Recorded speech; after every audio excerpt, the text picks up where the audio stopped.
بسم اللہ الرحمن الرحیم. عزیز طلباء، طالبات، دوستوں اور ساتھیوں، خوش آمدید. ڈیٹا ویئر ہاؤسنگ کے لیکچر 38 کے ساتھ احسن عبداللہ حاضر ہے. آپ کو یاد ہوگا کہ جب میں نے لیکچر 37 ختم کیا تھا تو آپ کو ایک سوال پوز کیا تھا، آپ سے ایک کویشچن پوچھا تھا. کویشچن جو تھا وہ ڈیٹا کے ریلیونٹ تھا. میں نے پچھلے لیکچر میں آپ کو میجر پلیئرز کے بارے میں بتایا تھا ایگریکلچر ڈیسیژن سپورٹ سسٹم کے انوائرمنٹ میں، اس کے کانٹیکسٹ میں. اور وہ میجر پلیئرز کیا تھے؟ انسیکٹس، کیڑے مکوڑے. اور آپ کو دو طرح کے انسیکٹس کے بارے میں بتایا تھا، ایک بینیفیشل انسیکٹس اور ایک ہارمفل انسیکٹس. انسیکٹس ہیں ان کو ہم پیسٹ کہتے ہیں، اور جو بینیفیشل انسیکٹس ہیں یعنی کہ وہ جو کہ پیسٹ کو کھا جاتے ہیں ان کو ہم پریڈیٹرز کہتے ہیں. تو میں نے جب لیکچر اینڈ کیا تھا لیکچر 37 تو آپ کو ایک چارٹ دکھایا تھا اور سوال یہ پوچھا تھا. پہلے تو میں نے آپ کو ایک فیکٹ بتایا تھا، وہ یہ تھا کہ پریڈیٹرز کی خوراک پیسٹس ہیں. جتنے پیسٹ زیادہ ہوں گے اتنے پریڈیٹرز بھی زیادہ ہوں گے، and the converse is also true. اس کا مطلب یہ ہوا کہ ان کی جو پاپولیشن ہے مختلف پیسٹ کی اور پریڈیٹرز کی، اگر ان کی پاپولیشنز کی کوریلیشن کو دیکھیں تو وہ it's going to be highly positively correlated, خاصا زیادہ پازیٹیو کوریلیشن ہوگا. اور ایسا ہی ہونا چاہیے تھیوریٹیکلی، بلکہ ایکسپیرئنس یہ کہتا ہے. تو میں نے جو آپ کو چارٹ دکھایا تھا اس میں ایک کویشچن پوز کیا تھا، میٹا ڈیٹا ریپوزیٹری کا سرپرائز. وہ سرپرائز کیا تھا؟ ایک نظر اسکرین پہ ڈالیں. جی ساتھیو، تو آپ جیسا دیکھ رہے ہیں کہ پیسٹ کی دو کیٹیگریز ہیں، ایک سکنگ پیسٹ ہیں یعنی کہ رس چوسنے والے کیڑے، اور ایک بال وارم کمپلیکس ہے یعنی کہ ٹینڈے کترنے والے کیڑے. یہاں آپ دیکھیں لگاتار سوائے پنک بال وارم کو چھوڑ کے جس کا زیادہ پازیٹیو کورلیشن ہے، باقی سب پیسٹ کا نیگیٹو کورلیشن ہے with reference to the predators. یہ کیوں ہے؟ سوال میں نے آپ سے یہ پوچھا تھا. اگر آپ میں سے کچھ لوگ ایسے ہیں جن کا کہ ایگریکلچر کا بیک گراؤنڈ ہے، ایگریکلچر کا تعلق ہے، اور وہ بھی ایکسٹینشن ڈپارٹمنٹ سے، تو شاید آپ کو اس کا سوال کا جواب معلوم ہو. میں آپ کو اس کا جواب بتاتا ہوں، کیونکہ مجھے خود اس کا جواب معلوم نہیں تھا. میرے لیے خود یہ سرپرائز تھا کہ یہ جو پازیٹیو کورلیشن ہے یہ ہر طرح کے پیسٹ کے لیے ہونا چاہیے with reference to the predators, یعنی کہ زیادہ پیسٹ زیادہ پریڈیٹرز. لیکن یہاں پہ یہ لگتا ہے کہ زیادہ پیسٹ ہیں تو پریڈیٹرز کم ہیں، اینڈ وائس ورسا. تو پھر میں واپس گیا ایکسٹینشن ڈپارٹمنٹ کے لوگوں کے پاس، پیسٹ وارننگ کے لوگوں کے پاس، اور ان سے اس کے بارے میں پوچھا. تو مجھے وہاں ایک صاحب نے بتایا کہ اس کی وجہ یہ ہے کہ جو سکنگ پیسٹ ہیں اس کے تو نوٹ کیے جاتے ہیں پریڈیٹرز کی پاپولیشن، لیکن جو بال وارمز ہیں یا جو ٹینڈے کترنے والے کیڑے ہیں ان کی پریڈیٹرز کی پاپولیشن نوٹ نہیں کی جاتی. اور جو تھوڑی سی آپ کو نظر آ رہی ہے جو پازیٹیو کورلیشن ہے وہ صرف ایک پریڈیٹر کی پاپولیشن نوٹ کی جاتی ہے جس کو کہ اسیسن بگ کہتے ہیں. تو یہ سرپرائز کیسا ہے؟ سرپرائز یہ ہے کہ ہم نے جب ڈیٹا کو میٹا ڈیٹا کو جب ہم نے سارا ایکیومولیٹ کیا تب ہمیں یہ باتیں پتہ نہیں چلی. یہ باتیں ہمیں اس وقت پتہ چلی کہ جب ہم نے ایک ٹول کے ذریعے اس ڈیٹا کی انالیسس کی. یہ بالکل وہی بات ہے جو میں نے آپ کو بتائی تھی پیرلل ٹریک میں، کمبال کے ماڈل میں، جو کہ انالیٹک پیرلل ٹریک تھا. اور اس میں جو انالیٹکس ڈیولپمنٹ کا ٹریک تھا، آپ کو یاد ہے، اس میں نے آپ کو یہ بتایا تھا کہ جس وقت انالیٹیکل ٹولز استعمال کیے جاتے ہیں اور ڈیٹا کی پروبنگ ہوتی ہے، اس کی ایکسیس ہوتی ہے، اس وقت اور باتیں پتہ چلتی ہیں ڈیٹا کوالٹی کے بارے میں. یہاں ڈیٹا کوالٹی کی تو فائنڈنگ نہیں ہوئی، البتہ جو میٹا ڈیٹا تھا اس کے بارے میں ایک سرپرائز ہمارے سامنے آیا. تو یہ اسی چیز کو سپورٹ کر رہی ہے، میرا کلیم اور میری finding. Data acquisition and cleansing, اس کے بارے میں بتاتا ہوں آپ کو. جی یہ وہی فیز ہے جس کو کہ ہم ETL کا فیز بھی کہتے ہیں. اور اگر آپ رالف کمبل کی اپروچ دیکھیں اس میں جو ڈیٹا ٹریک تھا، ڈیٹا ٹریک میں جو فزیکل ڈیزائن کے بعد جو سٹیجنگ والا پروسیس ہے، ٹھیک ہے جی، یا بیسیکلی آپ یہ کہیں جو ڈیٹا سٹیجنگ والا جو بلاک تھا اس میں ETL آتی ہے. ٹھیک، یہ میں نے اتنا کور نہیں کیا تھا کیونکہ یہ ویسے ہی اس پہ کافی لیکچر ہو چکے ہیں. تو ڈیٹا کی جو ایکوزیشن اور کلینزنگ ہے اس میں مسائل ہمارے پاس کیا ہے؟ مسائل جیسے جاننے کے لیے ہم جب گئے ان کے پاس جہاں ڈیٹا سورسز تھے تو وہاں یہ پتہ چلا کہ جو ڈیٹا کی کلیکشن ہے وہ تو ہوتی رہی ہے 2 دہائیوں سے تقریباً. جو ڈیٹا کی ریکارڈنگ ہے وہ 2 طریقوں سے ہوتی رہی ہے. یعنی کہ ایک شیٹس ہوتی ہیں جس میں کہ پاپولیشن وغیرہ نوٹ کی جاتی ہے پیسٹ کی، فارمر کے پرٹیکولرز نوٹ کیے جاتے ہیں اور ایسی دوسری فیکٹس اور باتیں نوٹ کی جاتی ہیں. تو پتہ یہ چلا کہ وہاں پہ شیٹس ایسی ہیں جو کہ ہینڈ فلڈ شیٹس تھیں، یعنی کہ جو فیکٹس تھے وہ ہاتھ سے نوٹ کیے گئے تھے. اب میرے خیال میں آپ کو بھی یہ اتفاق ہوا ہوگا، مجھے تو یقیناً ایسا کئی دفعہ ہوا ہے کہ میں اپنا لکھا ہوا خود نہیں پڑھ پاتا، اور میرے خیال میں آپ کے ساتھ بھی یہ ہوا ہوگا. اس لیے اگر آپ کسی کے دوسرے کے لکھے ہوئے کو پڑھنے کی کوشش کریں تو یہ خاصا مشکل کام ہے. دوسری جو ہمیں سہولت یعنی کہ جو اس میں پتہ چلی وہ یہ تھی کہ ایک سیٹ آف ایسی بھی شیٹس تھیں کہ جن کو ہینڈ فل تو ڈیٹا ریکارڈ کیا گیا تھا لیکن شیٹس کو ٹائپ رائٹر کے ساتھ ٹائپ بھی کر لیا گیا تھا. تو میں آپ کو وہ دونوں طرح کی شیٹس دکھاتا ہوں، آپ ایک نظر اسکرین پہ ڈالیں. تو یہ جو آپ دیکھ رہے ہیں ہینڈ فل شیٹ، یہ اس کا ایک ایگزامپل ہے جو میں نے آپ کو بتایا تھا. اور اس میں جو ایک ایسٹیرک اور سٹار نظر آ رہا ہے یہ وہ انسٹنسز ہیں اس پیسٹ کے جہاں پہ ETL کراس ہوا ہے، یعنی کہ اکنامک تھریشولڈ لیول اور سپرے کی ضرورت تھی. جو دوسری شیٹ ہے یہ ذرا واضح شیٹ ہے، یہ ٹائپڈ شیٹ ہے. لیکن یہ جو شیٹس ہیں یہ آپ دیکھ رہے ہیں کہ ان کی اورینٹیشن کافی ڈس اورینٹیڈ ہیں یہ. اور یہ اس کا جو موڈیلٹی تھی وہ چونکہ ڈیٹا جو ایکومولیٹ ہے جو کہ رکھا ہوا ہے ان کے پاس دفاتر میں وہ دیتے نہیں ہیں، انہوں نے ہمیں وہ فزیکلی نہیں دیتے، تو وہ ہمیں انہوں نے فوٹو اسٹیٹ کر کے شیٹس دی تھیں. تو جب یہ فوٹو کاپنگ ہوئی تھی اس وقت جیسے فوٹو اسٹیٹ ہوئی جس اورینٹیشن کے ساتھ ٹیڑھی یا سیدھی وہ جیسی بھی تھی میں نے آپ کو دکھا دی ہے. تو یہ ان پٹ ڈیٹا ہے. یہ جو میں نے آپ کو بتایا تھا جب یوزر ریکوائرمنٹ ڈیفینیشن میں آپ نے یوزر کے سے جو سیمپل ان پٹ لینے ہیں جو کہ آپ کو سیمسٹر پروجیکٹ میں بھی بتایا گیا تھا، یہ وہ والے سیمپل ان پٹس ہیں. ہر ادارے کی جو سیمپل ان پٹ ہے وہ فرق قسم کی ہو سکتی ہے. اور یہ جو سیمپل ان پٹ تھی یہ جو میں نے ایگزیکٹ مثال دی آپ کو، یہ basically it's kind of a sample output also. Sample output اس لیے کہ یہ وہ ریکارڈز ہیں یا وہ فارمیٹ ہے جس شکل میں یہ ڈیٹا آگے پاس کیا جاتا ہے. اب ایک بات کا آپ خیال رکھیں کہ جیسے جب ہم ویئر ہاؤس میں بات کہتے ہیں گرینولیرٹی کی، کس لیول کی ڈیٹیل ہو، تو یہ جو ڈپارٹمنٹ ہے یہاں پہ جب بتایا جاتا ہے کہ اس وقت پیسٹ انفیسٹیشن کی سچویشنز کیا ہیں تو وہ ویکلی ایگریگیٹس لیتے ہیں. ٹھیک ہے جی، اور ویکلی ایگریگیٹس لے کے پچھلے سال اور اس سال کی پاپولیشنز کو جیوگرافک بیسس پہ کمپیئر کرتے ہیں. اب سوال یہ پیدا ہوتا ہے کہ یہ جو مسئلہ سامنے آ گیا ہمارے، مسئلہ یہ ہے کہ یہ شیٹس ہیں، ٹیڑھی ہیں، ہینڈ فلڈ ہیں، ٹائپڈ ہیں، اتنی کلیئر نہیں ہیں. اس کے علاوہ اور کون سے مسائل ہیں اور ان کو ریزالو کیسے کیا جائے؟ کیونکہ مسائل آنے کا مقصد یہ نہیں ہے کہ ہم نے رک جانا ہے، ہم نے مسائل کو ریزالو کرنا ہے. ہاں، ٹکرے نہیں مارنی دیوار کے ساتھ، سائڈ سے نکلنا ہے، دیوار کے اوپر سے نکلنا ہے یا نیچے سے چلا جانا ہے، لیکن مسئلے کو حل کرنا ہے. تو ایشوز اس میں اور کون سے آئے اور ان کو ہم نے ریزالو کیسے کیا، یا اور کتنے قسم کے ایشوز تھے میں آپ کو اس کے بارے میں بتاتا ہوں. ایشوز، اس میں ایشوز کیا ہے؟ یہ جو پیسٹ اسکاؤٹنگ شیٹ میں نے آپ کو دکھائی جس کے میں نے سیمپل دکھایا آپ کو، اس کا جو سائز تھا یہ تقریباً لیگل سائز کی تھی. لیگل سائز کا مطلب یہ ہوا کہ تقریباً 8.5 انچ بائی 14 انچ کی.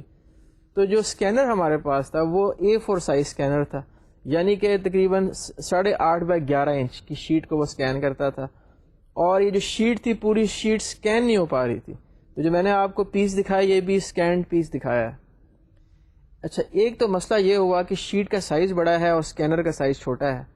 دوسرا مسئلہ جو اس میں آیا وہ یہ، جو کہ اس ایگزامپل میں آپ کو نہیں دکھایا other than handwriting of the sheets, وہ یہ ہے کہ جو اس کے ایکسٹریم کالمز ہیں اس میں جو اسپرے کا ڈیٹا تھا، یعنی کہ جو پیسٹیسائڈ کی یوزیج کا ڈیٹا تھا وہ ایکسٹریم رائٹ سائڈ پہ لکھا گیا تھا ان شیٹس کے.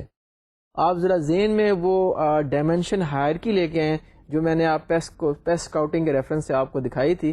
تو اس میں ایک ڈائمینشن ہے پورا پیسٹیسائڈس کا. تو یہ جو ڈائمینشن تھا پیسٹیسائڈ کا، اس میں چونکہ ٹائپ رائٹر سے ٹائپنگ ہوئی تھی اس لیے ہوا یہ تھا کہ جو اگر پیسٹیسائڈس کے نام لمبے ہیں اور کالم اس میں اتنے نہیں تھے تو کیا یہ تھا جن لوگوں نے ٹائپ کیا کہ ایک پیسٹیسائڈ کا نام ٹائپ کیا ایک فارمر کے اگینسٹ، پھر اس نے دوسری ڈوز استعمال کی وہ ریکارڈ کر لیا. اگر اس نے 3-4 دفعہ پیسٹیسائڈ یوز کیا اور آگے جگہ ختم ہو گئی تو جنہوں نے ڈیٹا ٹائپ کیا تھا انہوں نے وہ اس کی نچلی رو میں ڈیٹا ٹائپ کر دیا. مطلب میرا کہنے کا یہ ہوا کہ اگر ہم ایک آٹومیٹڈ مین استعمال کر کے شیٹ کو اسکین کریں اور اس کو لیفٹ ٹو رائٹ پروسیس کریں تو کافی چانس ہے کہ جو ایکسٹریم رائٹ کے جو کالمز ہیں جہاں پہ کہ پیسٹیسائڈ کے نام لکھے ہوئے وہاں پہ ان پیسٹیسائڈس کے نام آ جائیں گے جو کہ اس فارمر نے استعمال نہیں کیے، کسی اور نے استعمال کیے. اس کا مطلب یہ ہے کہ بڑا آپ کو انٹیلیجنٹ قسم کا سسٹم چاہیے جو کہ ان مسائل کو ریزالو کر سکے. تو چونکہ ڈیٹا شیٹس بہت زیادہ تھیں، بلکہ ساری شیٹس کو تو ہم ڈیجیٹائز بھی نہیں کر سکتے، تو ہم نے اس کو آٹومیٹ کرنے کا فیصلہ کیا. تو آٹومیٹ یہ اب میں ڈیٹا ٹریک کی بات کر رہا ہوں جو کہ رالف کمبل کے ساتھ میچ کرتا ہے. اس کو آٹومیٹ کیسے کیا جائے؟ اس کا طریقہ یہ تھا کہ شیٹس کو اسکین کریں اور اس کے بعد ایک آپٹیکل کریکٹر ریڈر OCR استعمال کریں. مارکیٹ میں بہت سے OCR اویلیبل ہیں.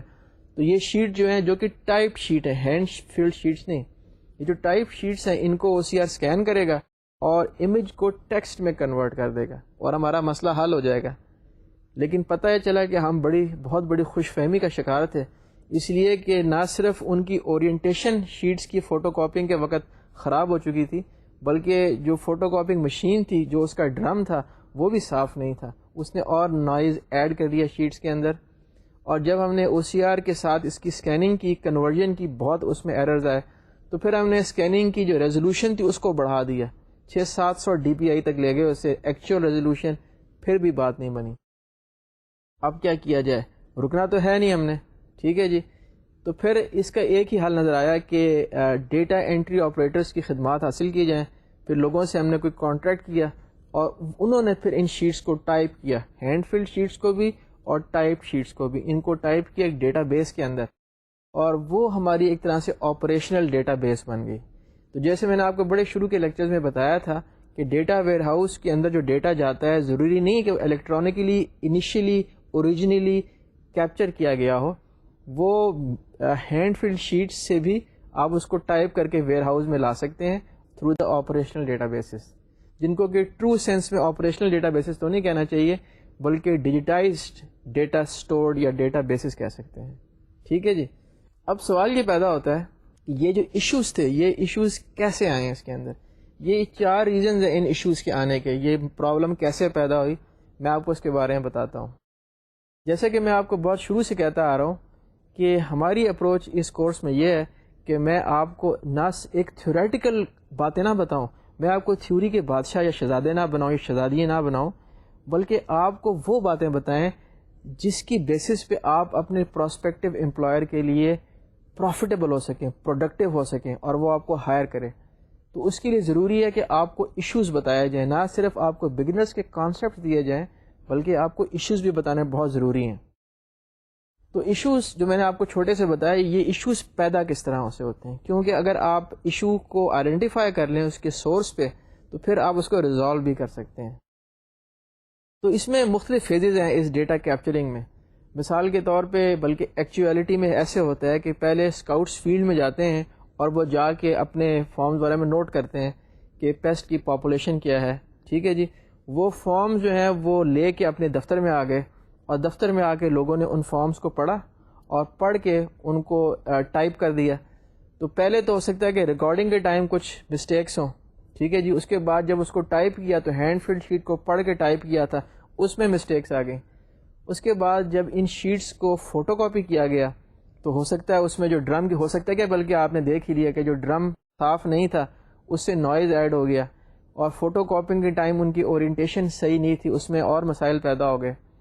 اور فائنلی جب وہ شیٹس ہمارے پاس آ گئیں اور ڈیٹا انٹری آپریٹرز نے ان شیٹ کو پڑھا اور ان کو پڑھ کے پھر ٹائپ کیا، انہوں نے بھی تو غلطیاں کرنی ہیں، آخر کو وہ انسان ہے.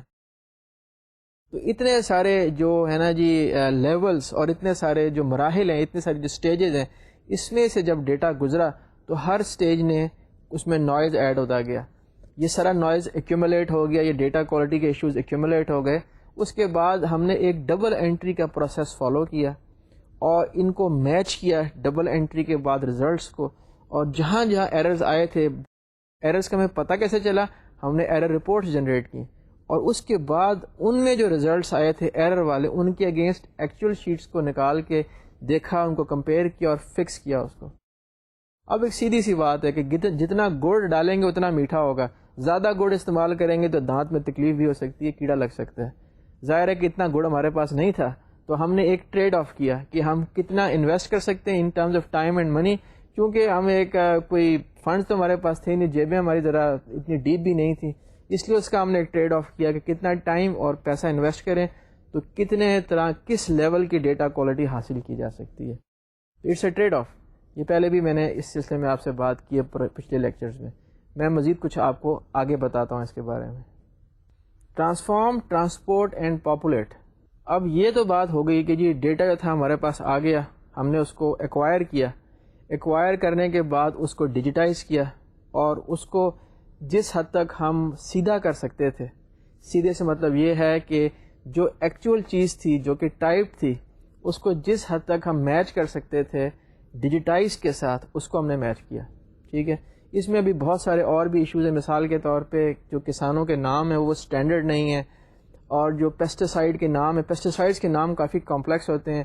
وہ ایک ہی جیسے سائپر میتھرین ہے، اس کو کوئی لوگ سائفر کہتے ہیں، کچھ اس کو سی پی کہہ دیتے ہیں، کچھ سائپر میتھرین کو سی سے لکھتے ہیں، کچھ لوگوں نے ایس سے لکھا ہوا تھا، کچھ نے صرف سائپر لکھا ہوا تھا، کوئی نے سائپر میتھ لکھا ہوا تھا.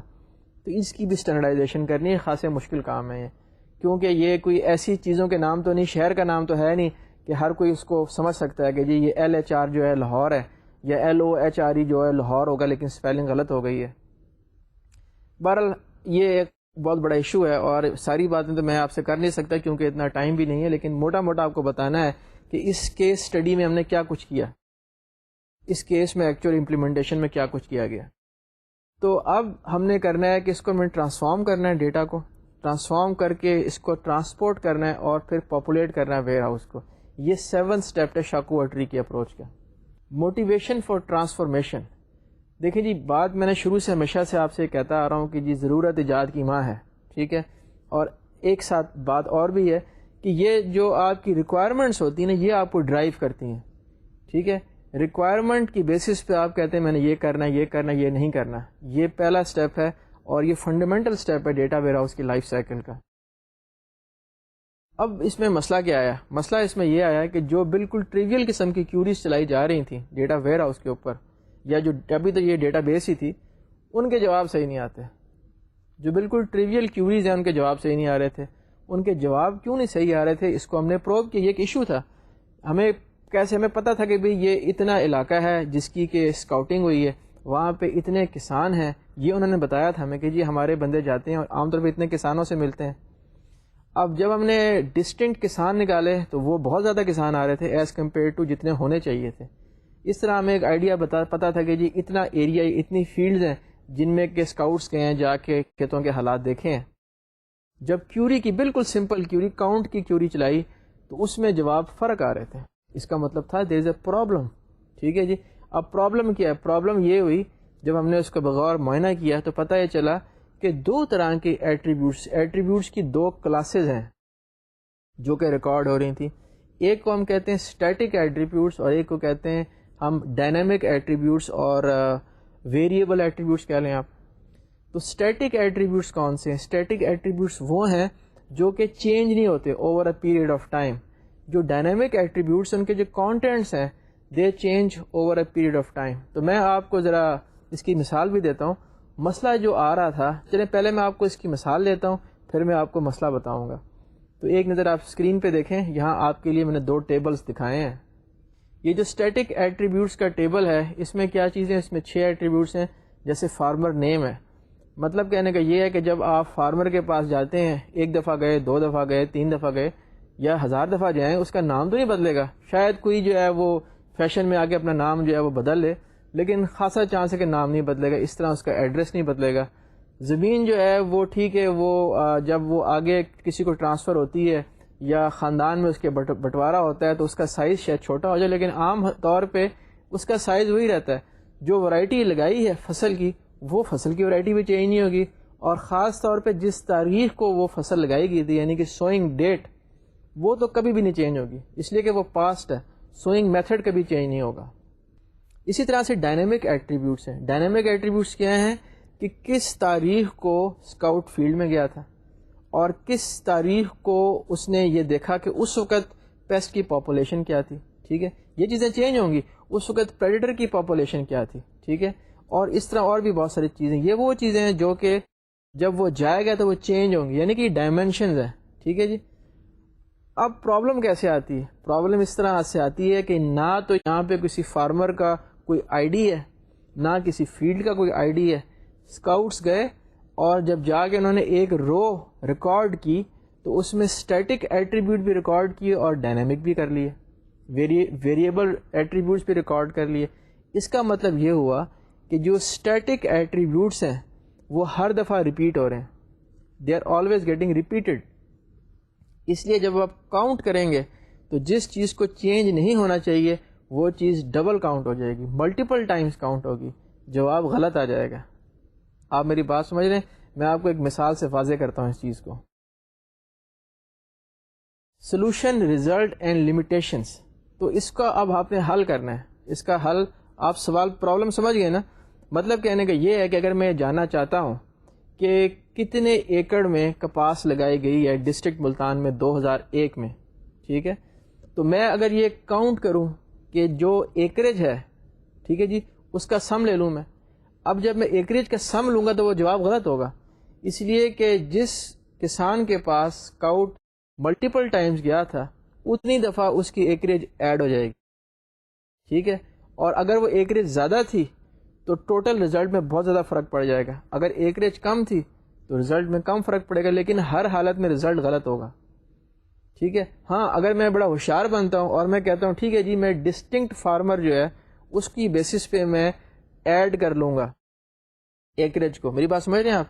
ڈسٹنکٹ فارمر کی بیسس پہ ایکریج کو ایڈ کروں گا تب بھی جواب غلط آئے گا. جواب اس لیے غلط آئے گا کہ جو ریکارڈنگز ہوئی ہوئی ہیں اس میں جو فارمر کا نام ہے اگر محمد بخش تھا تو کہیں تو محمد بخش لکھا ہوا ہے ایم یو کے ساتھ, کہیں ایم او کے ساتھ, کہیں صرف ایم لکھا ہوا ہے, کہیں ایم ڈیش لکھا ہوا ہے. تو یہ ساری کی ساری ڈسٹنکٹ نام بن جائیں گے اور جو ایریا ہے وہ ملٹیپل ٹائمز کاؤنٹ ہو جائے گا. اس کا مطلب یہ ہوا یہاں نہ صرف نیم کی اسٹینڈرڈائزیشن کرنی ہے بلکہ ایڈریس کی بھی اسٹینڈرڈائزیشن کرنی ہے. یہاں تو کوئی یونیک کی ہی نہیں ہے, یونیک کی بھی بنانی پڑے گی. خاصا مشکل کام ہے. اس پرابلم کو ریزالو کرنے کا یہی طریقہ ہے. تو اس کو ریزالو کیسے کیا؟ اس کو ریزالو اس طرح کیا کہ ناموں کو اسٹینڈرڈائز کیا. ٹھیک ہے جی, یہ ٹرانسفارمیشن کا پروسیس ہے. اس کے بعد ناموں کو اسٹینڈرڈائز کرنے کے بعد, ایڈریسز کو اسٹینڈرڈائز کرنے کے بعد ہم نے ہر فارمر کو ایک یونیک آئی ڈی اسائن کر دی. اب جو فارمر کو یونیک آئی ڈی اسائن ہوئی ہے, پھر اس کے بعد ایریا دیکھا, ورائٹی دیکھی, ڈیٹ آف سوئنگ دیکھی, تاکہ اس زمین کو یونیکلی آئیڈینٹیفائی کریں جہاں پہ ساری یہ کاروائی ہو رہی ہے, جہاں پہ فصل لگ رہی ہے, جہاں پہ کیڑے آ رہے ہیں, جہاں پہ فارمر جا رہے ہیں, جس کا ایکریج نوٹ کر رہے ہیں, جہاں پہ اسکاؤٹس جا رہے ہیں. تو یہ ایک مینی ٹو ون قسم کی ٹرانسفارمیشن تھی. اور یہاں سے پھر ہم نے ایک یونیک آئی ڈی جنریٹ کی جو کہ یونیک آئی ڈی فیلڈ کی تھی. یہ ٹرانسفارمیشن کی بات کر رہا ہوں. جب ہم نے یونیک آئی ڈی فیلڈ کی جنریٹ کر لی تو پھر یہ کیوری چلائی, اور جو اس کیوری کے ریزلٹس ہے وہ آپ کے سامنے ہیں. تو آپ یہ دیکھیں, یہ تو تقریباً 1:2 کا افیکٹ ہے اس کے اندر, 1:2 کا ریشیو ہے. اتنا زیادہ اس میں ایرر آ رہا تھا اگر ٹرانسفارمیشن نہ کی ہوئی ہوتی. تو یہ ٹرانسفارمیشن کا ہمیں فائدہ ہوا, لیکن یہ کوئی پرفیکٹ طریقہ نہیں تھا. اس میں بھی کچھ لمیٹیشنز تھی. مثال کے طور پہ ٹھیک ہے ہم نے فارمر کو اس کے نام کی بیس پہ, ایڈریس کی بیس پہ فکس کر کے ایڈریسز کو اور ناموں کو یونیکلی آئیڈینٹیفائی تو کر لیا, لیکن ہم نے جیسے کہ آپ کو میں نے بتاتا رہا ہوں کہ ہاؤس ہولڈنگ کرتے تھے, تو یا آپ یہ سمجھیں یہاں ہم نے فیلڈز کو آئیڈینٹیفائی کرنا ہے. تو اب اگر ایک ایسا فارمر ہے کہ جس کے پاس ملٹیپل فیلڈز ہیں, جن کا ایریا بھی ایک ہے, جس پہ ورائٹی بھی ایک لگائی گئی ہے, جس پہ سوئنگ ڈیٹ بھی ایک ہی تھی, تو یہ لاجک فیل ہو جاتی ہے وہاں پہ. تو ایسے کچھ ریکارڈز نکلے تھے تو ان ریکارڈز کو ہم نے ڈراپ کر دیا, اس لیے کہ ایک لمٹ ہے جتنے ہم ڈیٹیل میں جا سکتے ہیں اور پرابلم کو ریزالو کر سکتے ہیں. لیکن ہم نے جو میجر اس میں ایسپیکٹس تھے ان کو ہم نے یقیناً ریزالو کر لیا. تو یہ ٹرانسفارمیشن کا فائدہ ہوا. اس کے بعد اگلے سٹیپس کیا ہیں, میں آپ کو ان سٹیپس کے بارے میں بتاتا ہوں. Middle where connectivity. اب مڈل ویئر کنیکٹیوٹی سے کیا مراد ہے؟ مڈل ویئر کا مطلب یہ ہے کہ یہ میرا ڈیٹا سورس ہے اور یہ میرا ڈیٹا ویئر ہاؤس ہے, اور کس چیز کے تھرو میں نے ان کو جوڑنا ہے. ڈیٹا کو یہاں سے اٹھا کے یہاں پہ لے کے جانا ہے. آپ کے ذہن میں بینڈ وڈتھ آ رہی ہوگی, نیٹ ورک کا کانسیپٹ آ رہا ہوگا. میں آپ کو اس کے بارے میں بتاتا ہوں. یہاں پہ لیکن نیٹ ورک کا اس طرح سے استعمال نہیں ہے. نیٹ ورک کہاں استعمال ہوتا ہے؟ جب ڈیٹا آپ کا ڈیجیٹل فارمیٹ میں ہے, آپ نے اس پوائنٹ سے ڈیٹا اٹھایا اور اس پوائنٹ تک over the network data کو لے گئے. یہاں پہ تو ہم نے اس طرح کیا کہ ہمارے اسٹوڈنٹس ملتان گئے, وہاں جا کے جو شیٹس تھیں ان کو فوٹو کاپی کروائی, یا ان کو فوٹو کاپی شیٹس مل گئیں اور ان کو لے کے وہ اپنے یونیورسٹی میں آ گئے. تو ایسا چونکہ یہاں پہ ڈیجیٹل ڈیٹا نہیں تھا, اس لیے نیٹ ورک کا تو کانسیپٹ نہیں ہے. اور جہاں تک تعلق ہے ڈیٹا ویئر ہاؤس میں ڈیٹا کو لوڈ کرنے کا, چونکہ یہ پائلٹ پروجیکٹ تھا اس لیے اس میں کوئی گیگا بائٹس کے حساب سے تو ڈیٹا نہیں تھا, یا ملین میں روز نہیں تھی, ہزاروں میں روز تھیں, ٹینز آف تھاؤزنڈس کے حساب سے ریفرنس روز بن سکتی تھی. تو ان کو ویئر ہاؤس میں لوڈ کرنا کوئی اتنا بڑا ایشو نہیں ہے. البتہ فیوچر کے بارے میں ہم کیا کہہ سکتے ہیں, فیوچر ذرا مشکل ہے اس کے بارے میں بتانا, لیکن ان دا فورسیبل فیوچر ہم نے یہ نہیں دیکھتے کہ جو ڈیٹا ہے وہ ڈیجیٹلی ریکارڈ کیا جائے گا, اور ہاں جب وہ ڈیجیٹلی ریکارڈ ہوگا تب اس کو نیٹ ورک پہ لانا ایک ریکوائرمنٹ بن سکتا ہے, اس میں وقت بھی بچ سکتا ہے. ہاں اس وقت جو مڈل ویئر کنیکٹیوٹی ہے اس کا استعمال ہو سکتا ہے. تو یوں چونکہ پائلٹ پروجیکٹ ہے اس میں وہ کانسیپٹ نہیں آتا. تو اب میں آپ کو اگلے اسٹیپ کی طرف لے کے جاتا ہوں, یعنی کہ اسٹیپ 9. اصل میں جو اسٹیپ 9 ہے اسی میں آپ کو اسٹیپ 10 اور 11 کے بارے میں بتاؤں گا, یعنی کہ 9 2 11. آئیے اسٹیپ پہ چلتے ہیں. Prototyping, curing and reporting. تو یہ وہ والا اسٹیپ ہے جہاں پہ کہ پروٹوٹائپ سسٹم بنایا جاتا ہے اور کیوریز رن کی جاتی ہیں, اور پروٹوٹائپ سسٹم مختلف قسم کے ہو سکتے ہیں, اور جو کیوریز رن کرتے ہیں ان کے جو ریزلٹس نکلتے ہیں ان کو دیکھتے ہیں. یہ آپ سمجھیں کہ جو پیرلل ٹریک تھا کمبل اپروچ میں, اس میں جو انالیٹکس ڈیولپمنٹ تھی اس کے ریفرنس سے اس سے کچھ ملتی جلتی قسم کی بات ہو رہی ہے. اور جب ہم پروٹوٹائپ بنا لیے اس کو شاید ڈپلوائے بھی کر رہے ہیں, کیونکہ تبھی تو ہم ریزلٹس نکال سکتے ہیں. تو وہ ڈپلائمنٹ والا اسٹیپ بھی کچھ یہاں پہ آ رہا ہے. تو پروٹوٹائپ سسٹم تو ہم نے بنا لیا, اس کے ساتھ ساتھ ہم نے ایک اولیب ٹول بھی ڈیولپ کیا تھا, خود بنایا تھا, میرے ساتھ اسٹوڈنٹس تھے, ان کا فائنل ایئر پروجیکٹ تھا, اور اس کی میں ڈیٹیل میں نہیں جاتا. اس اولیب ٹول کے ساتھ بھی ہم نے ڈیٹا کی انالیسس کی, اس پہ کچھ انٹرنیشنل پبلیکیشنز بھی ہوئیں, اور وہ جو ان کا فائنل ایئر پروجیکٹ تھا وہ 13th national soft where competition میں اس کو پہلا انعام بھی ملا اور 30,000 روپے بھی ملے ان کو. تو یہ تو ہو گیا اولیب ٹول کا. اس کے بعد میں آپ کو ڈیٹا مائننگ کے بارے میں بتاتا چلوں. ایک ڈیٹا مائننگ کا بھی ٹول بنایا گیا, اور ڈیٹا مائننگ ایک ٹیکنیک پہلے ڈیولپ کی گئی, اس کے بارے میں نے آپ کو ڈیٹا مائننگ کے لیکچر میں بتایا تھا. اور وہ جو ٹیکنیک تھی اس کو استعمال کر کے اس ڈیٹا کو پروب کیا گیا, اور اس سے ویری سرپرائزنگ اور بڑے کام کے ریزلٹس نکلے. اگر آپ جا کے چیک کریں گوگل کو, جو سب سے بڑا ویب سرچ انجن ہے, اور ڈیٹا مائننگ اور ایگریکلچر کی آپ اس کو کی ورڈز دیں, تو جو خاکسار کا کام ہے آپ کو بہت ٹاپ پہ نظر آئے گا اسی کی بیسس کے اوپر. اب جہاں تک تعلق ہے یوزنگ آف کیورنگ ٹولز, تو ہم نے آگے کچھ میں آپ کو انالیسس بتاؤں گا, اس میں ہم نے سیکول کیوریز کو استعمال کیا ہے, اور سیکول کیوریز کو استعمال کر کے جو ریزلٹس نکالے تھے ان کو ہم نے ایکسل میں لوڈ کیا, ایکسل کی شیٹس میں, وہاں پہ چارٹنگ کی, گرافس بنائے ہیں. اس لیے کہ او لیب اور جو ڈیٹا مائننگ کی چیزیں تھیں وہ تو میں آپ کو پہلے بتا چکا ہوں لیکچرز کے اندر, ان کی ڈیٹیل میں اب نہیں جاؤں گا. اب میں آپ کو صرف جو اسٹینڈرڈ قسم کے ٹولز ہیں سیکول کے ساتھ کیوری کر کے اور جو ریزلٹس ہیں اس کو بتاؤں گا, اور بڑے سرپرائزنگ ریزلٹس ہیں اور بڑے کام کے ریزلٹس ہیں. تو اس سلسلے میں جو ہم نے ایک سیکول کی کیوری استعمال کی تھی میں آپ کو دکھاتا ہوں, اور پھر میں آپ کو بتاؤں گا کہ اس کے کیا ریزلٹس نکلے تھے اور اس میں فائنڈنگز کیا. ایک نظر آپ ذرا اسکرین پہ ڈالیں. جی یہ سیکول کی کیوری آپ دیکھ سکتے ہیں. اس میں کر کیا رہے ہیں, بیسیکلی اس میں دیکھ رہے ہیں کہ جو پریڈیٹرز کی جو ایوریج پاپولیشن ہے وہ کیا ہے, اور یہاں پہ جو اسکاؤٹس نے جو ڈیٹا ریکارڈ کیا تھا وہ 4 اسپریز تھی, یعنی کہ dose 1, dose 2, dose 3 and dose 4. تو ایوریج اس کی ڈوز بھی نکال رہے ہیں, اور اسکاؤٹنگ ڈیٹا اس ٹیبل کا نام ہے, اور یہ 2001 کے ڈیٹا کو دیکھ رہے ہیں کیونکہ اس سے پہلے کا ڈیٹا نہیں تھا. تو جو ڈیٹ ہے ڈیٹ آف وزٹ کی وہ 31 دسمبر 2001 سے پہلے کی ہے, اور پیٹر کی پاپولیشن 0 سے زیادہ ہونی چاہیے تھی, اور اس کے گروپ کر لیے وزٹ ڈیٹ کے بیسس کے اوپر. تو عزیز طلباء, طالبات اور ساتھیوں, اس کیوری سے ہم نے 2 باتیں اسرٹن کرنی ہیں. ہم یہ جاننا چاہ رہے ہیں کہ جو پریڈیٹر کی ایوریج پاپولیشن ہے اور جو ایوریج پیسٹیسائڈ کی یوزیج کی ڈوز ہے ان کے درمیان کیا ریلیشن شپ ہے. تو میں نے یہ 2 چیزیں نکالی ٹیبل میں سے, اور یہ میں نے 2001 کے لیے نکالی. آف کورس یہ کام 2002 کے لیے بھی کیا جا سکتا تھا. اس کے ساتھ ساتھ میں نے ایک اور بات بھی نوٹ کی کہ مجھے صرف ان ریکارڈز کو اس ایوریج کے کلاز میں استعمال ہونا چاہیے جب پریڈیٹر کی پاپولیشن 0 سے زیادہ تھی, یعنی کہ جب پریڈیٹرز موجود ہیں. بات سمجھ گئے آپ؟ پریڈیٹرز موجود ہیں, سپریز بھی ہو رہی ہیں. دیکھنا کیا ہے کہ پریڈیٹر کی پاپولیشن اور سپرے کی ڈوزیج میں کیا تعلق ہے. اس کا میں آپ کو 1-2 سلائیڈز کے بعد جا کے بتاؤں گا کہ یہ ہم نے کیوں یہ کیوری رن کی. یہاں پہ آپ کو اس کیوری کے بارے میں بتانے کی ضرورت اس لیے تھی کہ جو سٹیپ نمبر 9 ہے, جہاں کی پروٹوٹائپنگ, کیورینگ, رپورٹنگ ہے, اس کے کانٹیکسٹ میں آپ کو بتاؤں کہ ہم نے کیا کچھ کیا تھا. امید ہے کہ یہ آپ کو بات کلیئر ہوگی. اب اگلے سٹیپ پہ چلیں گے جو کہ سٹیپ نمبر 12 ہے. اس کے بعد ڈیٹا ویلیڈیشن کی بات ہوگی, جس مقصد کے لیے یہ کیوری رن کی گئی تھی.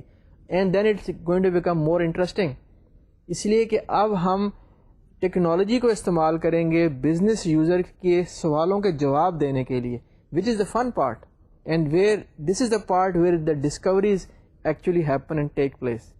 تو میرے ساتھ آئیے. ڈپلائمنٹ اینڈ سسٹم مینجمنٹ, یہ شاکو ٹری کا آخری اسٹیپ ہے, اسٹیپ نمبر 12 ہے. اور اس اسٹیپ میں سسٹم کو ڈپلائی کیا جاتا ہے, اس کو آپریشنلائز کیا جاتا ہے. چونکہ یہ پائلٹ پروجیکٹ تھا, یہ فل فلیج سسٹم نہیں ہے, full blown data warehouse نہیں تھا, اس لیے ہم نے بہت زیادہ اس کو فارمل طریقے سے اس کو فالو نہیں کیا, اس کی ضرورت بھی نہیں تھی. لیکن آف کورس جو ریکوائرمنٹس بنتی تھیں ان کو ہم نے فالو کیا. اور اب ہم مور انٹرسٹنگ پارٹ کی طرف جاتے ہیں, جس کا کہ آپ کو بھی انتظار تو ہوگا اور مجھے بھی انتظار ہے. Using agri D S S data validation. اب بات یہ ہے کہ جی ٹھیک ہے, ڈیٹا ویئر ہاؤس بن گیا, بڑی اس میں محنت کی, بڑا زور لگا, بڑی ڈیٹا کوالٹی کے ایشوز آئے تھے, بڑے خاص قسم کے ڈائمینشنل ماڈلنگ کی اسکیماز استعمال کیے, ERD ہوئی, سرور استعمال ہوا, زیون کے 2 پروسیسر لگے ہوئے تھے, 1G کی ریم تھی. سوال یہ پیدا ہوتا ہے کہ یہ جو ساری چیزیں, اس کی کریڈیبلٹی کیا ہے؟ جو بزنس یوزر ہے اس کا جو کچھ میں بتا چکا ہوں اس میں اس کا 0 کے برابر انٹرسٹ, اس کو اس سے کوئی تعلق نہیں. وہ یہ چاہتا ہے, پہلا اس کا سوال یہ ہوگا جو مجھے اس کو سوال کرنے سے پہلے بتا دینا چاہیے کہ جو ڈیٹا, جس ڈیٹا کی بیسس پہ میں اس کو ریزلٹس پریزنٹ کروں گا, اس کی کریڈیبلٹی کیا ہے, وہ ڈیٹا کتنا صحیح ہے. کیونکہ وہ ڈٹرمن کرے گا کہ جو ریزلٹس ہیں وہ کتنے میننگ فل ہیں, وہ ریزلٹس کتنے صحیح ہیں. تو اس کے لیے ڈیٹا کو ویلیڈیٹ کرنا ہے. ایک بات جو میں نے آپ کو خاصی ڈیٹیل میں پہلے بتائی تھی کہ ہم نے ایک ٹریڈ آف کیا ڈیٹا کوالٹی کے ریفرنس سے اور جتنے ہمارے پاس ٹائم, ہیومن اور پیسے کے ریسورسز تھے.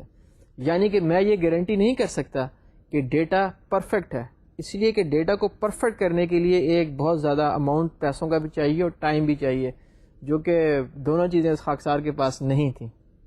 اس لیے اب ہم نے کچھ ایسے ٹیسٹ اس میں کرنے ہیں, اس ڈیٹا کو ایک مرحلے سے گزارنا ہے. جیسے کہ آپ نے دیکھا ہوگا کہ گاڑی جب بنتے ہیں, نئے ماڈلز بنتے ہیں تو ان کو دیواروں سے ٹکرا کے مارتے ہیں. آپ نے دیکھا ہے جی, ٹیلی ویژنس میں دیکھا ہوگا آپ نے سلو موشن میں, وہ اس کی ایک طرح سے سیفٹی کا ٹیسٹ ہوتا ہے, اس میں ڈمیز بھی بٹھائی ہوتی ہیں.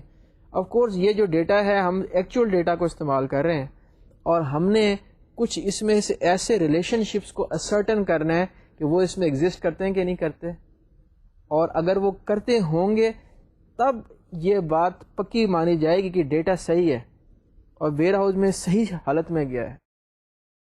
تو کچھ ایسے ریلیشن شپس ہیں جو کہ ایگریکلچرسٹ جانتے ہیں. مثال کے طور پہ ایک یہ ہے کہ جب سپریز کا زور بڑھتا ہے تو جیسے جیسے سپریز زیادہ ہوتی ہیں پریڈیٹرز کی بھی پاپولیشن کم ہوتی جاتی ہے. مطلب میرا کہنے کا یہ ہے کہ جب آپ کی سپرے زیادہ ہوگی تو سپرے سے ایک تو پیسٹ نے مرنا ہے, obvious ہی بات ہے, لیکن سپرے کے ساتھ پریڈیٹر بھی مر جاتے ہیں جو کہ بینیفیشل انسیکٹس ہوتے ہیں.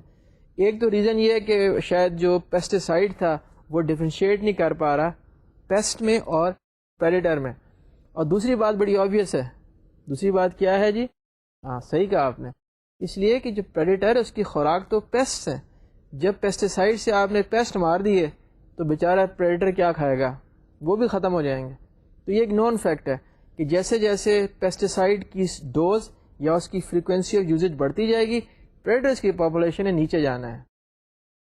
یہ جو میں نے آپ کو کیوری دکھائی تھی پچھلی اسکرین پہ، اب اس کیوری کے جو ریزلٹس آئے تھے ان کو ہم نے ایک ایکسل کی شیٹ میں ڈال دیا اور اس کے بعد اس کو پلاٹ کیا.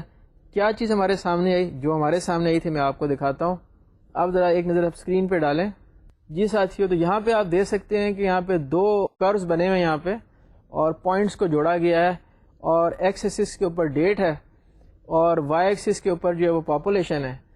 تو آپ دیکھیں کہ جیسے جیسے پیسٹیسائڈ کا استعمال بڑھتا جا رہا ہے، جو کہ 8/14/01 کے بعد خاصا زیادہ ہو گیا ہے، جہاں پہ کہ پریڈر کی پاپولیشن بہت زیادہ تھی، تو اس کے ساتھ ساتھ پریڈر کی پاپولیشن جو ہے وہ گرتی جا رہی ہے اور بالکل نیچے آ گئی ہے، تقریباً ایوریج 2 کے اوپر آ گئی ہے سپٹمبر کے فرسٹ ویک میں. اور اس سے پہلے جو پیسٹیسائڈ کا یوزیج تھا وہ کافی زیادہ ہو چکا تھا.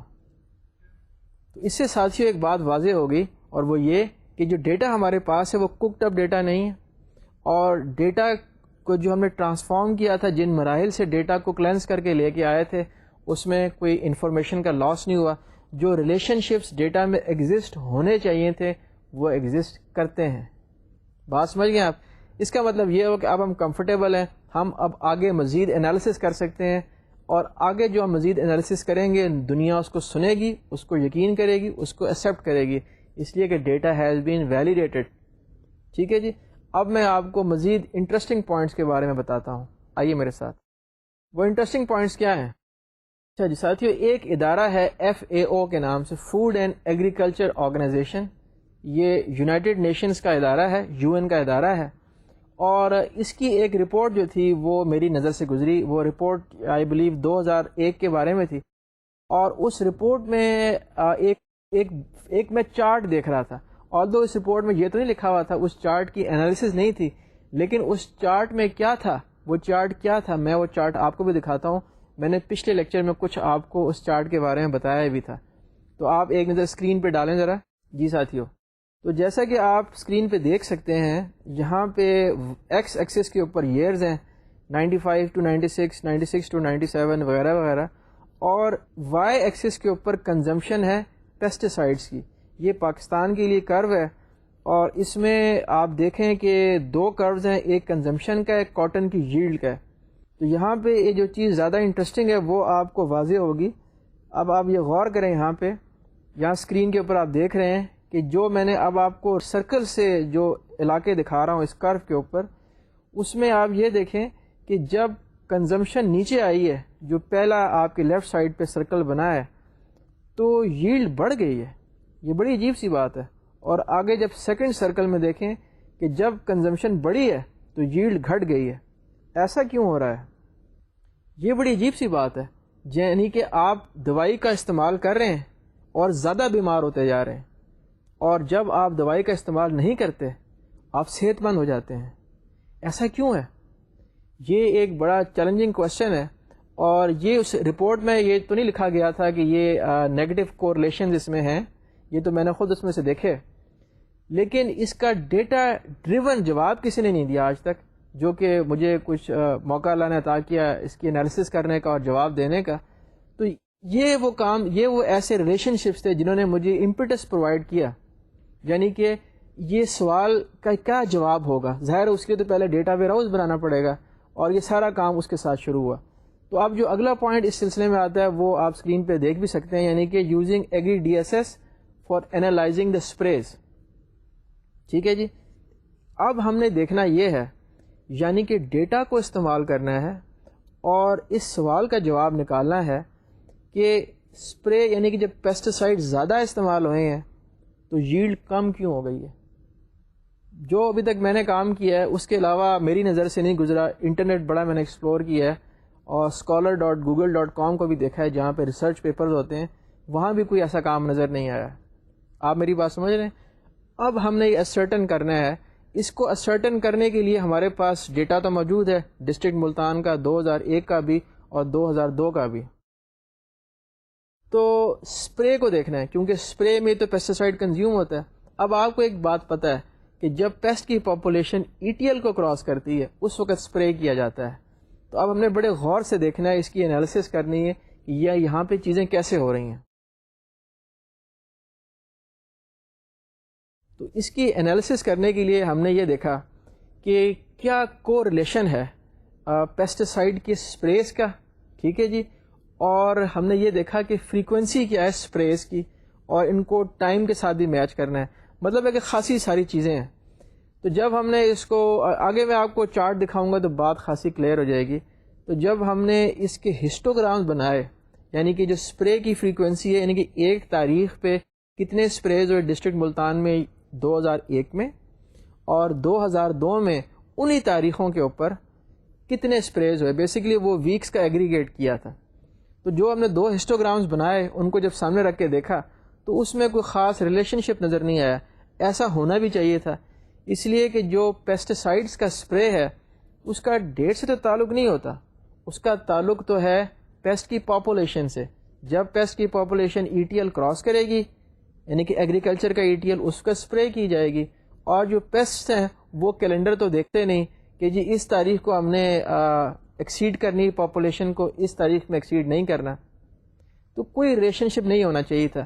اپیرنٹلی ایسے ہی نظر آ رہا تھا، لیکن ہم اپیرنٹلی چیزوں پہ نہیں جا سکتے، ہم تو سائنسدان لوگ ہیں.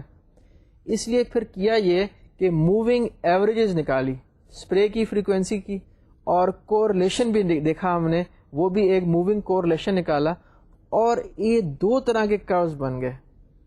یہ جو 2 طرح کے کروز بن گئے ان کو پھر ہم نے پلاٹ کیا سائملٹینیسلی ایک ہی جگہ پہ ٹائم کے ریفرنس سے. اور ایک کام ہم نے اور بھی کیا کہ جو اسپرے کی فریکوینسی تھی اس کو نارملائز کر لیا، اس لیے کہ جو کورلیشن ہے بٹوین +1 اینڈ -1 ہوتا ہے. تو جب ہم اسپرے کی فریکوینسی کو نارملائز کر لیں گے تو میکسیمم ویلیو 1 ہوگی، تاکہ اسکیل بھی ایک جیسا ہی ہو جائے. جی ساتھیو، تو میں نے آپ کو جو اتنی لمبی کہانی سنائی جس میں یقیناً آپ بور بھی ہو گئے ہوں گے، تو وہ جو کہتے ہیں نا پکچر از ورتھ 1000 ورڈز، تو میں آپ کو وہ چارٹ دکھاتا ہوں.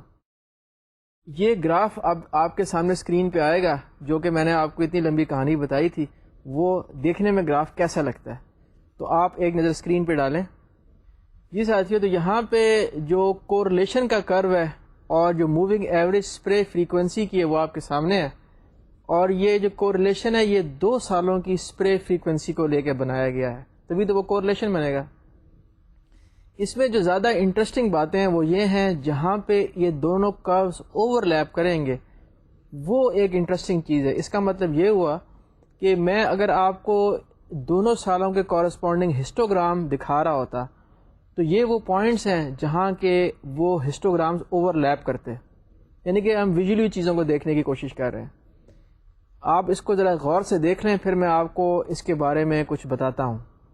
جی ساتھیو، تو ہمیں یہاں پہ کیا نظر آیا؟ یہاں پہ جو میں نے ایک سرکل سے بھی آئیڈینٹیفائی کیا، ڈاٹڈ سرکل سے، یعنی کہ 12-13 اگست کے اراؤنڈ دونوں سالوں میں جو اسپرے کی فریکوینسی وہ بڑھ گئی تھی، اور بڑی ہائی کورلیشن ہے، اراؤنڈ 90% کورلیشن ہے. یعنی کہ 2001 میں بھی بڑا واضح پیٹرن تھا کہ ان تاریخ کے اراؤنڈ اسپرے بہت زیادہ ہوئے تھے، اور 2002 میں بھی ان تاریخوں کے درمیان اسپرے بہت زیادہ ہوئے تھے. ٹھیک ہے جی، تو اس کو ہم نے ذرا ڈسکس کرنا ہے کہ ایسا کیوں ہوا. اس کے بعد آپ نے ایک اور بھی اس میں عجیب چیز دیکھی ہوگی کروز کے اندر، وہ یہ ہے کہ اس میں ایک ڈپ آیا ہے، یعنی کہ اسپریز کم ہو گئے ہیں، اور اس کے بعد ایک اسپیسیفک تاریخ کے بعد جو اسپریز کی فریکوینسی وہ بڑھنا شروع ہو جاتی ہے. اور وہ ڈپ کہاں پہ آتا ہے؟ وہ ڈپ آیا 2001 میں 11 ستمبر کو، 9/11. یہ بڑی عجیب سی بات ہے. 9/11 کو جو اسپریز ہیں وہ کم ہونا تو سمجھ آتا ہے کہ لوگ ٹیلی ویژن دیکھ رہے تھے، اور اس کے بعد بھی شاید وہ ٹیلی ویژن دیکھتے رہے چند دن تک، اور خبریں سنتے رہے اور اسپرے نہیں کیے. لیکن جو بات حیران کن ہے وہ یہ ہے کہ اس سے پہلے جو اسپریز ہیں وہ کم کیوں تھے، اور اس تاریخ کو بالکل کم ہو گئے، اور اس کے بعد اسپریز بڑھنا شروع ہو گئے. جو حیران کن بات ان کروز میں ہے وہ یہ ہے کہ کیڑے تو کیلنڈر دیکھ کے نہیں چلتے، ان کو کیا پتا کہ کس تاریخ کو کیا ہونا ہے، یا کس تاریخ کو کیا ہونا چاہیے تھا، یا کس تاریخ کو کیا ہو گیا. جب کیڑوں کی پاپولیشن تھریش ہولڈ کو کراس کرے گی اس وقت تو اسپرے کیا جائے گا، کسان اس کو اسپرے کرے گا. تو اب جو اس کی پاسبل ایکسپلینیشنز بن سکتی ہیں جو کہ میں نے لوگوں سے بھی چیک کی، اس کے بارے میں سوچا، وہ میں آپ کو بتاتا ہوں. Analysing sprays explanation. اچھا، پہلے تو کچھ میں آپ کو پہلی والی ڈیٹس کے بارے میں بتاتا ہوں. جی ساتھی، جو پہلی ڈیٹس ہیں وہ جو کہ 12-13 اگست کے اراؤنڈ بہت زیادہ اسپریز ہوئی تھیں. اچھا جی، اب ایسا ہے، آپ جانتے ہیں کہ 12-13 اگست کے بعد کون سی تاریخ آتی ہے؟ 13 کے بعد 14 اگست آتی ہے. 14 اگست جو کہ ہمارا انڈیپینڈنس ڈے ہے اور یوم آزادی ہے، تو 14 اگست کو چھٹی ہوتی ہے. ایسے ہی ہوتا ہے نا جی. اب پاکستان میں آپ کو پتہ ہے لوگوں کا ایک بیہیویئر ہے کہ وہ چھٹی کے ساتھ اور دن چھٹی لے کے چھٹیاں لمبی کر دیتے ہیں اور بڑا انجوائے کرتے ہیں. آپ میری بات سمجھ رہے ہیں؟ مطلب ہے کہ اگر کوئی سرکاری چھٹی جمعے کو آ رہی ہے تو لوگ ہفتے کی چھٹی لے لیں گے. اگر ہفتے کو ان کا دفتر چلتا تھا تو 3 چھٹیاں ہو جائیں گی. ٹھیک ہے، تو جب میں نے کیلنڈر چیک کیا تو 14 اگست 2001 میں منگل کے دن آیا، یعنی کہ لوگوں نے منڈے کی چھٹی لی اور 3 چھٹیاں بنا لیں. اور 2002 میں جو 14 اگست تھا وہ بدھ یعنی وینسڈے کو آیا، 2 چھٹیاں لیں اور 4 چھٹیاں بنا لیں. مطلب اس کا کیا ہوا؟ مطلب اس کا یہ ہوا کہ جب لوگ اتنی چھٹیاں کر رہے ہیں تو دکانیں بھی بند ہیں، پیسٹیسائڈ بھی نہیں مل رہا. تو جو کسان ہے، اب جو اگست کا مہینہ ہے اس میں ہیومیڈیٹی بہت ہوتی ہے. آپ کو پتہ ہوگا، آپ نے ایکسپیرینس کیا ہوگا اگر آپ کا میدانی علاقوں میں ہو تو، بلکہ پوٹھوار میں بھی کافی ہیومیڈیٹی ہوتی ہے اگست کے مہینے میں. تو اس دوران جو پیسٹ کی پاپولیشن ہے وہ بھی بڑھ جاتی ہے ہیومیڈیٹی کے ساتھ. یہ اس کی میں ڈیٹیل میں نہیں جاتا، یہ بہت زیادہ اس میں انٹمالوجی انوالو ہو جائے گی. تو سوال یہ ہے کہ یہ اسپریز پھر لوگوں نے کیوں زیادہ کی؟ لوگوں نے اس لیے کہ ان اینٹیسپیشن کے آگے تو لوگوں نے چھٹیاں ہو جانی ہیں جی، دفتر بند ہو جائیں گے، دکانیں بند ہو جائیں گی، پیسٹیسائڈ نہیں ملے گا. تو کسانوں نے ان اینٹیسپیشن کہ یہ چھٹیاں آنے والی ہیں پہلے سے ہی اسپریز کرنا شروع کر دیں اور خوب دبا کے اسپریز کی، جو کہ ریکارڈ سے ظاہر ہو رہا ہے، ثابت ہو رہا ہے. بات یہاں پہ ختم نہیں ہوتی. جب میں نے میٹرولوجیکل ڈیٹا دیکھا تو وہاں پہ فورکاسٹ کیا تھی 12-13 اگست کے اراؤنڈ دونوں سالوں میں؟ تھنڈر اسٹارم کی فورکاسٹ تھی، بادلوں کی فورکاسٹ تھی، بارش کی فورکاسٹ تھی. اس کا کیا مطلب ہوا؟ مطلب اس کا یہ ہوا کہ جو سپرے کی تھی کسانوں نے، بارشیں ہوئیں اور وہ سپرے دھل گئی. اس کے کانسیکوینسز کیا ہیں؟ اس کے بڑے سیویئر کانسیکوینسز ہیں. آپ سن کے بڑے حیران ہوں گے کہ پیسٹیسائڈ جب سپرے کیا جاتا ہے تو اس کی لیتھل ڈوز ہونی چاہیے. لیتھل ڈوز کا مطلب یہ ہے کہ جو آپ نے پیسٹیسائڈ سپرے کیا وہ ایسی ڈوز ہو کہ کیڑے کو ختم کر دیں، مار دے. اگر کیڑا مرے گا نہیں تو وہ میوٹیٹ کر جاتا ہے اور اس پیسٹیسائڈ کے اگینسٹ ریزسٹنس ڈیولپ کر لیتا ہے. آئندہ جب وہ آپ پیسٹیسائڈ سپرے کریں گے تو اس کیڑے کی مرنے کی پرابیلٹی گھٹ گئی ہے، اب وہ اتنی آسانی سے نہیں مرے گا. مطلب اس کا کیا ہوا؟ یہ میں لفظ بار بار استعمال کر رہا ہوں کہ جو سپرے کیا گیا تھا وہ غلط ٹائم پہ سپرے کیا گیا تھا، اس کی ضرورت نہیں تھی. اس وقت ETL بھی کراس نہیں ہوا تھا. جب میں نے ایکچوئل ڈیٹا چیک کیا ان کسانوں کا، انہوں نے فالتو سپرے کیا.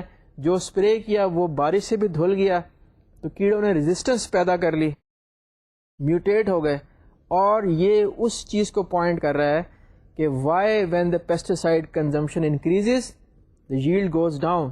اس لیے کہ غلط ٹائم پہ پیسٹیسائڈ سپرے کی گئی، کیڑے بھی نہیں مرے، یعنی کہ سانپ بھی نہیں مرا اور لاٹھی بھی ٹوٹ گئی. ٹھیک ہے جی، یہ ایک بات ہو گئی. یہ تو تھی سپرے کے ریفرنس سے بات. اب میں آپ کو مزید اس ڈیٹا کی انالیسس سے کچھ اور ریزلٹس دکھاتا ہوں. ہاں، اس میں ایک بات میں کرنا آپ سے رہ گئی، جو کہ میں نے زیادہ پروب بھی نہیں کیا، میرے پاس اتنا ٹائم بھی نہیں تھا.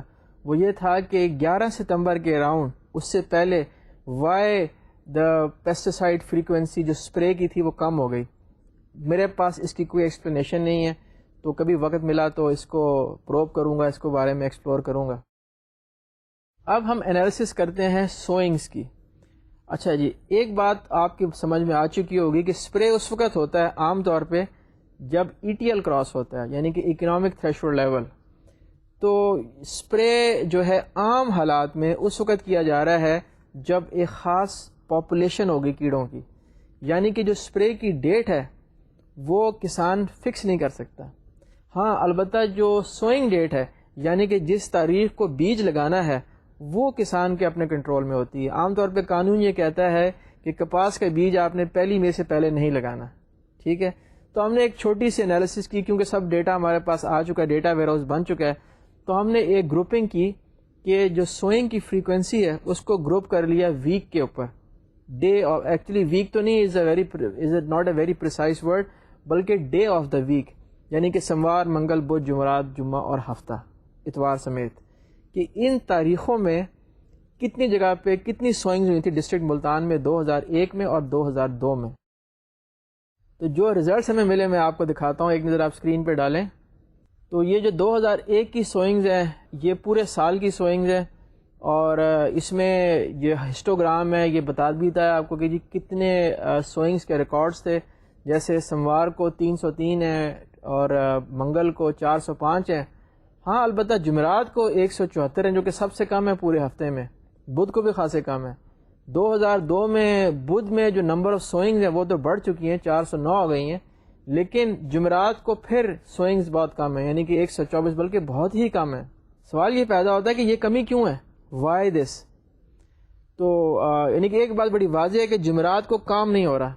تو میں پھر گیا محکمہ زراعت توسیع کے لوگوں کے پاس, ایکسٹینشن کے لوگوں کے پاس, پیسٹ وارننگ کے لوگوں کے پاس.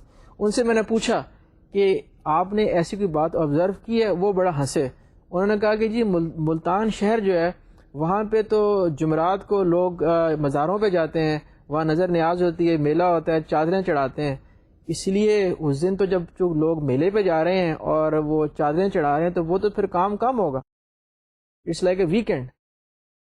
لیکن جو ڈسٹربنگ بات تھی وہ یہ تھی کہ جس وقت میں نے یہی ساری چیز اسپریز کے ریفرنس سے بھی کی, ڈے آف دا ویک, تب یہ پتہ چلا کہ جمعرات کو اسپریز بھی کم ہوئی تھی. یعنی کہ لوگ کھیتوں میں نہیں تھے, کیڑے البتہ کھیتوں میں موجود تھے اور ان کی فصل کا نقصان کر رہے تھے. ٹھیک ہو گیا, یہ بات یقیناً آپ سمجھ چکے ہوں گے. تو میں نے آپ کو اس کی ایکسپلینیشن بھی دے دی جو سوئنگس کی ایکسپلینیشن تھی. اس کے بعد آخری پوائنٹ پہ آتے ہیں کہ کنکلوژنس, اس کو ختم کریں. یہ جو ساری ایگری ڈی ایس ایس کی جو کیس اسٹڈی تھی اس میں ہم نے کیا کنکلوڈ کیا, کیا پتہ چلا, وہ میں آپ کو بتا کے لیکچر ختم کرتا ہوں.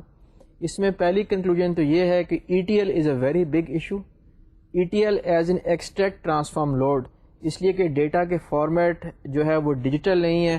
اس میں جب بھی ہیومن انوالو ہو گئے ڈیٹا میں مسائل پیدا ہوں گے, اور ڈیٹا بہت زیادہ ہے, ویریبلز بہت زیادہ ہیں, پیجز کٹ کے آتے ہیں, بہت سارے مسائل ہیں. یہ ایک very it's a complicated issue. اس کے بعد ایک اور پوائنٹ ہے وہ یہ کہ جو اسٹیٹک ڈیٹا ویلیوز ہیں وہ ریپیٹ ہوتی ہیں, ان کو فکس کرنا ہے اور فیلڈز کی انڈیویجولائزیشن کرنی ہے, ورنہ جو کیوریز چلائیں گے ان کے رزلٹ صحیح نہیں آئیں گے. ایک آخری اور انٹرسٹنگ پوائنٹ ہے وہ سکیونس ہے ڈیٹا کے اندر.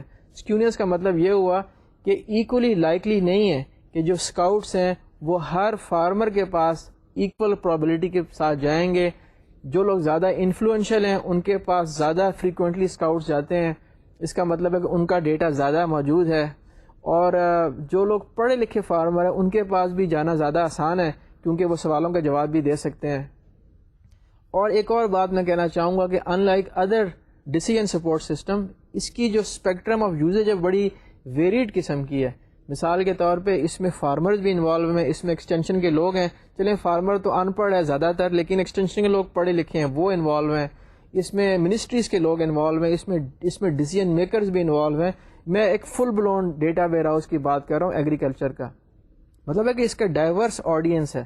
تو یہ خاصی ایک چیلنجنگ پرابلم ہے. جو کچھ میں نے آپ کو بتایا یہ ایک میں نے آپ کو پائلٹ اسٹڈی کے ریفرنس سے بتایا ہے, اور میں نے آپ کو سارے اسٹیپس بتائے. فارملی ہم نے اسٹیپس فالو کیے, ان سے ریزلٹس نکلے اور ریزلٹس بڑے سرپرائزنگ تھے. اس کو میں نے جن لوگوں سے بھی میں نے بات کی ان کو دکھایا ہے. اپنے ملک میں ان سے ڈس ایگری کوئی نہیں کرتا. تو ساتھیوں, عزیز طلباء طالبات, یہ جو ریزلٹس تھے ان کی ایک تو ہم نے ویلیڈیشن کی ڈیٹا کی, اور ریزلٹس میں نے پاکستان میں لوگوں کو دکھائے اور انٹرنیشنل آڈینس کو بھی یہ ریزلٹس پریزنٹ کیے پیپرز کی شکل میں.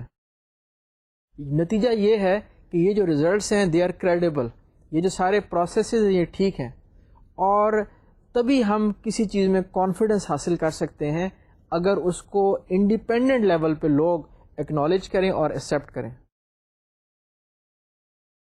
تو میری بھی آپ سے اسی طرح کی ایکسپیکٹیشنز ہیں کہ آپ محنت سے اور دل لگا کے اپنا پروجیکٹ کریں گے جو آپ کا سیمسٹر پروجیکٹ ہے، اور اس میں خوب ایفرٹ کریں گے اور اسٹڈی کریں گے، اور میں نے آپ کو کر کے دکھایا ہے کہ کس طرح سے ڈیٹا حاصل کیا جاتا ہے، کس طرح سے لوگوں سے ملتے ہیں اور کس طرح اس کو پروسیس کرتے ہیں.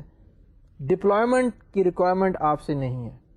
امید ہے کہ آپ یہ ساری باتیں سمجھ چکے ہوں گے، اور اب میں آپ سے اجازت چاہوں گا. اس کے ساتھ خدا حافظ.